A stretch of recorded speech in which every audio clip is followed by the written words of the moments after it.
नमस्कार, आप देख रहे हैं यशोमणि न्यूज। यशोमणि न्यूज में आपका स्वागत है।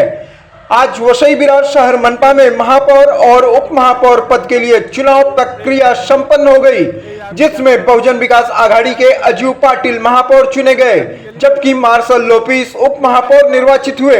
अजीव पाटिल वसई विरार शहर मनपा के 7वें महापौर बने हैं, वहीं मार्शल लोपिस 5वें उप महापौर बने हैं। आइए सुनते हैं नवनिर्वाचित महापौर अजीव पाटिल का क्या कुछ कहना है।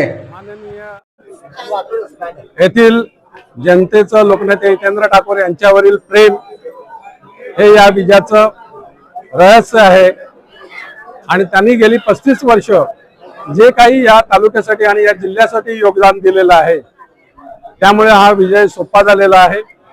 त्याचप्रमाणे त्यांच्या आव्हानाला प्रतिसाद देणारे महाराष्ट्र प्रदेश काँग्रेसचे सपकाळ साहेब असतील, माननीय राजसाहेब ठाकरे असतील, माननीय उद्धवजी ठाकरे असतील किंवा आंबेडकरी जनतेचे सर्व नेते असतील, त्या ज्यांनी या निवडणुकीमध्ये सहकार्य केलं, प्रत्यक्ष अप्रत्यक्ष मदत केली। त्याचप्रमाणे स्वर्गीय अजितदादा यांनी विजयानंतर लोकनेते जितेंद्र ठाकूर यांना फोन करून आभार तर मानलेच होते, त्यांनी अभिनंदन देखील केलं होतं, परंतु कुठचाही निधी कमी पडणार नाही याची देखील ग्वाही दिलेली। त्याचप्रमाणे आपले दुसरे उपमुख्यमंत्री माननीय एकनाथजी शिंदे साहेब यांनी देखील अभिनंदन करताना लोकनेते जितेंद्र ठाकूर यांना सांगितलेलं का कुठचाही निधी तुम्हाला कमी पडणार नाही, सहकार्य लाभेल।